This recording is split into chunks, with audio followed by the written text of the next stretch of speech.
안녕하세요. 주식 포트폴리오 연구소입니다. 오늘은 S&P 500보다 더 높은 수익률을 보인 세계 최대 금융 파생상품 거래소인 시카고 거래소에 대해서 알아보겠습니다. 먼저 CME 그룹의 역사를 보면 CME 그룹은 CBOT라는 회사와 CME라는 회사가 합병하면서 생기게 됩니다. CBOT는 1848년 4월 3일 설립된 시카고 무역위원회로 초기에는 특정 상품에 대한 구매자와 판매자가 있는지 확인하고 농부와 상인을 연결시켜주기 위한 하나의 기관이었습니다. 설립 당시 주요 업무는 거래되는 곡물의 수량과 품질을 파악하며 표준화하는 것이었고, 이후 농산물 계약의 권리를 사고 파는 선물 거래의 형태가 개발되면서 투자자들은 농산물 그 자체보다 농산물 계약의 권리를 사고 파는 것에 주목하게 됩니다. 이때 1851년 CBOT는 기록상 최초의 선도 계약을 제공하고, 이는 농부와 갑종업체로부터 많은 인기를 얻게 됩니다. 이에 따라 CBOT는 1865년 선물 계약이라는 표준화된 체계를 개발하고 선물 거래소의 역할을 하게 됩니다. 그리고 CME는 1898년 시카고 버터 앤 에그 보드라는 회사로부터 시작합니다. 시카고 버터 앤 에그 보드는 회사 이름대로 버터와 계란이라는 두 가지 유형의 계약만 거래하다가 이후 1919년 CME로 개편되면서 CME 클리어링 하우스라고 하는 청산 서비스 부문도 생겨납니다.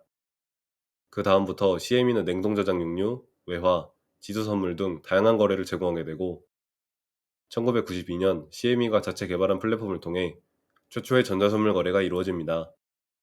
그리고 2002년 거래소 최초로 미국 증시에 상장되고, 앞에서 본 CBOT 역시 계속 발전하여 2005년 상장하게 됩니다.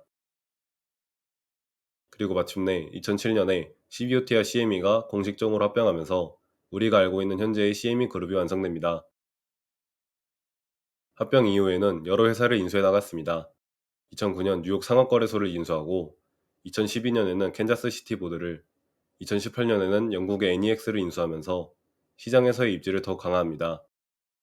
이 정도로 CME 그룹의 역사를 정리할 수 있겠고, 현재 CME 그룹의 주요 사업은 CME 글로벅스라고 하는 선물 및 옵션에 대한 전자거래 플랫폼입니다. 세계 최대의 파생상품 거래소이기 때문에 높은 유동성을 바탕으로 선물, 옵션, OTC 및 현물까지 다양한 상품을 다루고 있습니다. 주요 자산에 대해 글로벌 벤치마크를 제공하고 주 6일 하루 23시간 거래, 각종 데이터와 분석 도구 제공 등을 통해 경쟁력 있는 통합 플랫폼을 운영 중이라고 할 수 있습니다. CME 글로벅스 외에도 외환현물 및 선물 거래를 제공하는 EBS, 채권 거래 촉진을 위한 프로커텍, 빠른 거래를 위한 프론트엔드 플랫폼인 CME 다이렉트, 청산 서비스를 제공하는 CME 클리어포트가 있습니다. CME 그룹의 이번 1분기 실적을 보면 EPS는 2.5달러로 전년 동기 대비 3% 증가하였고, 1분기 동안의 하루 평균 거래량은 2,640만 계약으로 코로나 팬데믹이 왔던 2022년 1분기와 지역은행 위기가 있었던 2023년 1분기 다음으로 많았습니다. 이번 1분기 동안에는 특히 에너지와 농업 분야의 거래가 많이 증가했습니다.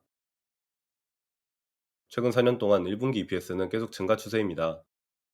21년도 1분기에는 EPS 1.79달러에서 2.11달러, 2.42달러를 거쳐 올해 1분기에는 2.5달러를 달성했지만, 아쉽게도 올해 성장률은 둔화된 편입니다. 그래도 영업이익률은 전년 동기 대비 0.7% 개선되었고, 원자재 에너지와 농업 분야가 특히 강세를 보이며 성장을 견인했다고 합니다. 다음으로 상품별로 정리된 자료를 보면 외환거래 부문이 꾸준히 증가하는 추세라는 것을 알 수 있고, 에너지와 농업 부문은 앞에서 봤듯이 올해 특히 많이 증가했고, 나머지 부문들도 결국은 거래가 증가하는 추세에 있습니다. 마지막으로 CME 그룹의 매출 비중을 보면 청산 및 거래 수수료가 81% 정도이고, 시장 데이터 및 정보 서비스가 12% 내외, 마지막 기타가 6% 정도입니다.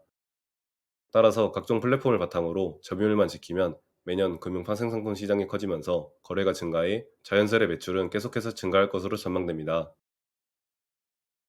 지금까지의 실적을 보면 최근 5년 동안 매출은 연평균 4.5% 성장하여 4.87빌리언 달러에서 5.57빌리언 달러가 되었습니다.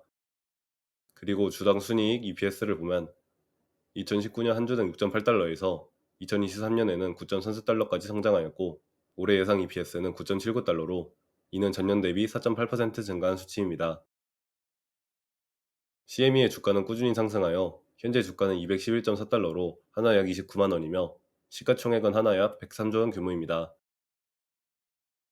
다음으로 배당 관련 내용을 보면 현재 배당률은 2.17%이고 배당 내역을 보시다시피 배당금은 계속해서 증가하고 있으며 올해 분기마다 지급되는 배당금은 1.1달러에서 4.5% 인상된 1.15달러이고 배당금은 3월, 6월, 9월, 12월 말에 지급해주고 있습니다.